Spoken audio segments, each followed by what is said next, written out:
కత్తికి పదును పెడితే తెగేది తలే కానీ అదే కత్తులు రెండు దేశాలు చూస్తే పడిపోయేది సామాన్యుడి జేబు. అలాగే మన షేర్ మార్కెట్ గ్రాఫ్ భయ్య. మన పెద్దవాళ్ళు ఒక మాట అంటారు, ఏనుగులు దెబ్బలాడుకుంటే మధ్యలో నలిగిపోయేది చీమలే అని. ఇప్పుడు ఆ ఏనుగులు అగ్రదేశాలు అయితే బలైపోతున్న చీమలు మనమే భయ్య.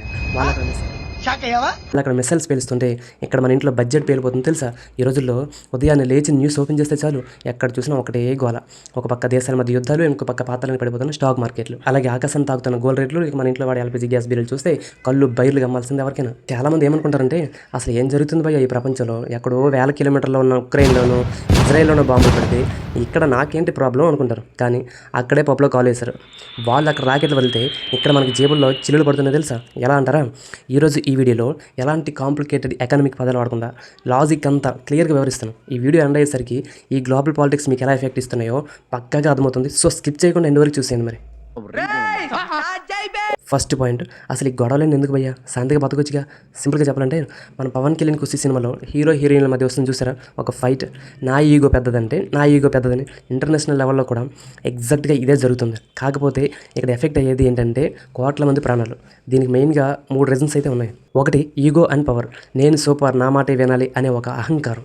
2 నేచురల్ రిసోర్సెస్, ఆ ఆయిల్ నాది, ఆ గ్యాస్ పైప్లైన్ నా కంట్రోల్లో ఉండాలి అనే ఆశ ఒకటి.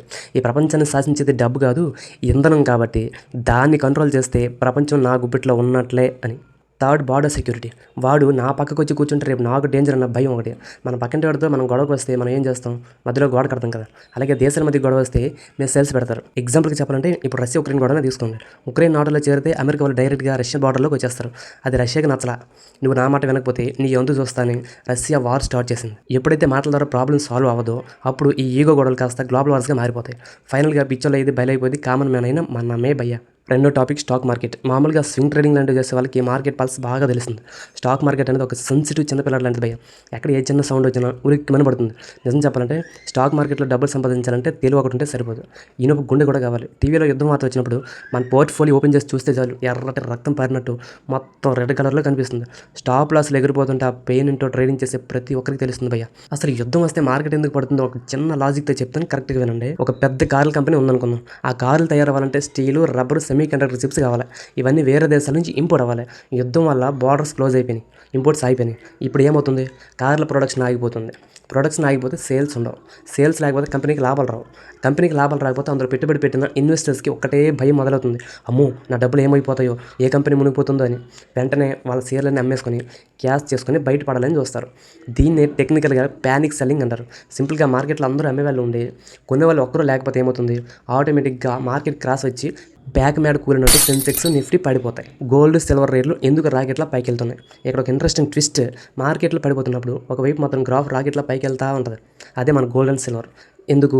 మన పెద్దలు ఒక సామెత చెప్తారు, కష్టకాలంలో కాపాడేది కరెన్సీ కాదు కనకమే అని. అది అక్షరాల నిజం. మార్కెట్ క్రాస్ అయ్యి షేర్లన్నీ పాతాలనికి పడిపోతుంటే నేనున్నాను అంటూ హీరోలా ఎంట్రీ ఇచ్చేది మన గోల్డ్.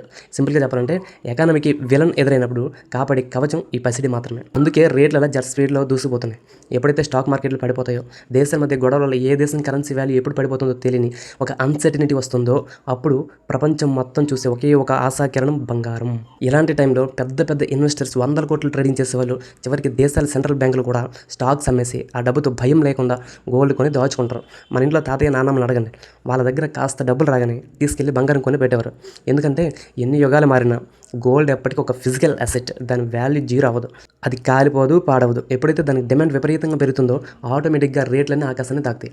ఫైనాన్షియల్ టర్మ్లో దీన్ని సేఫ్ హ్యావెన్ అసెట్ పెట్టుబడి అంటారు. సరే, మార్కెట్ అంటే ఇన్వెస్టర్స్కి, గోల్డ్ అంటే పెళ్ళిళ్ళకు. కానీ మన ఇంట్లో వంట గ్యాస్ కదా, యుద్ధం ఎక్కడో జరుగుతుంటే మన సిలిండర్ రేటు, పెట్రోల్ రేటు ఎందుకు పెరుగుతుంది? ఇక్కడ ఉన్న అసలు సినిమా. ప్రపంచానికి క్రూడ్ ఆయిల్, నేచురల్ గ్యాస్ ఎక్కువగా సప్లై చేసేది మిడిల్ ఈస్ట్ దేశాలు లేదా రష్యా లాంటివి. ఇప్పుడు ఆ ఏరియాలోనే కదా బాంబులు పడుతున్నాయి. మన పక్కూర్లో పండించిన కూరగాయలు సిటీకి రావాలంటే మధ్యలో రోడ్డు బ్లాక్ చేసి లారీలు బంద్ చేస్తే ఏమవుతుంది, మార్కెట్లో కూరగాయలు దొరకవు. ఉన్న 4 టమాటాలకి రేట్లు టమాటాలు. అలాగే వాళ్ళ దగ్గర నుంచి వేరే దేశాలకు గ్యాస్ కానీ ఆయిల్ కానీ రావాలంటే సముద్రం మీద పెద్ద పెద్ద షిప్పుల్లో రావాలి. యుద్ధం వల్ల ఆ రూట్స్ అన్ని బ్లాక్ అయిపోయి రెడ్ సీ లాంటి ఏరియాలో షిప్పుల మీద దాడులు జరుగుతాయి. అప్పుడు ఆ షిప్పులకి ఇన్సూరెన్స్ రేట్లు పెరిగిపోతాయి. వేరే లాంగ్ రూట్లో రావాలి. దీనివల్ల ఆటోమేటిక్గా ఆ ట్రాన్స్పోర్టేషన్ కాస్ట్ అనేది భారీగా పెరిగిపోతుంది. సప్లై తగ్గి ట్రాన్స్పోర్ట్ కాస్ట్ పెరిగితే ఫైనల్గా భారం ఎవరి మీద పడుతుంది? డైరెక్ట్గా కస్టమర్ అయినా మన మీదే. దీన్ని సప్లై సప్లై చైన్ డిస్రప్షన్ అంటారు. ఇక్కడ ఇంకో ఇంట్రెస్టింగ్ లాజిక్ ఉంది. ఈ ఆయిల్ రేట్లు పెరిగితే కేవలం పెట్రోల్, గ్యాస్ మాత్రమే పెరగవు. మనం తినే బియ్యం, కూరగాయల రేట్లు కూడా పెరిగిపోతాయి. ఎందుకంటే ఆ సరుకులు మన ఊరికి రావాలంటే లారీలోనే కదా రావాలి. డీజిల్ రేట్ పెరిగితే ట్రాన్స్పోర్ట్ రేట్ పెరుగుతుంది. ఫైనల్గా ఆ ఉల్లిపాయ రేటు మనల్ని ఏడిపిస్తుంది. చివరిగా చెప్పాలంటే భయ్య, తాను పెట్టిన కుందలికి 3 కాళ్ళని ఈ దేశాల నాయకులు ఈగోరు పోయి యుద్ధాలు చేస్తే ఫైనల్గా ఎకనామికల్గా నష్టపోయేది, ప్రాణాలు పోయేది కామన్ మ్యాన్ అయినా మనమే. చూసారు కదా, గ్లోబల్గా జరిగే ఒక్కో ఇన్సిడెంట్ లోకల్గా మన జేబులను ఎలా ఖాళీ చేస్తుందో. యుద్ధం ఎవరికీ లాభం కాదు, అందరికీ నష్టమే. ఇప్పుడు మీకు ఒక పక్క క్లారిటీ వచ్చిందని నేను అనుకుంటున్నాను. అసలు ఈ గ్లోబల్ వార్స్కి మన జేబులకు ఉన్న లింక్ ఏంటి, ఎందుకు షేర్ మార్కెట్లు పడుతున్నాయి, ఎందుకు గోల్డ్ రేట్లు పెరుగుతుంది, ఎందుకు గ్యాస్ రేట్లు మండుతున్నాయి అని.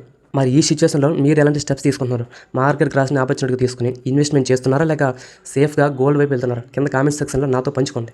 ఈ ఇన్ఫర్మేషన్ మీకు యూజ్ఫుల్గా అనిపిస్తే ఖచ్చితంగా వీడియోని లైక్ కొట్టండి. ఇది తెలియని మీ ఫ్రెండ్స్ అండ్ ఫ్యామిలీకి వాట్సాప్లో షేర్ చేసి వాళ్ళు కూడా అవేర్నెస్ తీసుకురండి.